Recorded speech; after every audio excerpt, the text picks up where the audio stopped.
A few years ago, I did my first dollhouse project and I honestly did not realize how obsessed I would become. So I wanted to share with you the 4 projects I have done to inspire you. First up, my Victorian dollhouse.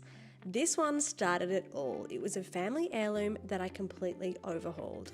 I did all new floors, wallpaper, I put in board and batten, I made a lot of the furniture, I made so much of the decor, and I also did teeny tiny creeping vines. Next up, the dollhouse I did last year. I wanted to see if I could create something special from a basic structure, and I'm so happy that I was able to. For this one, I wanted something completely different, so I made a cafe, plant shop, bookshop, and craft room, and for each room I created a decor plan to match the vibe. I also focused on creating a realistic feel for the outside, and I used cork bricks and shingles to really do that. The plant room and the coffee window are my favorite. Moving on to the dollhouses from this course. First up, the Ikea Hack dollhouse. This has to be the world's most basic dollhouse, but I knew I'd be able to give it a complete overhaul. I added timber siding, roof shingles, and then gave each room a new look.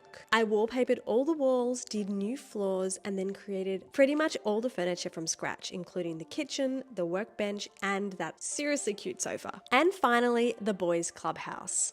One of you guys specifically asked me to make a boys project, and I loved the idea. I used another basic dollhouse structure and gave it new brick walls, shingles, and then completely overhauled the inside, inspired by a fun clubhouse for boys, or anyone who likes things just a little bit less feminine. I made a games room, a music room, and I did built-in bunk beds that made this one so cute. I just know that these aren't going to be the only dollhouses I do, and I'm also so excited to see what you guys do as well. If you want to make your own dollhouse, you need to check out my dollhouse course. There's more than 45 video lessons to learn everything you need to know. There's a printable project planner and printable furniture templates so you can make your own gorgeous tiny little furniture.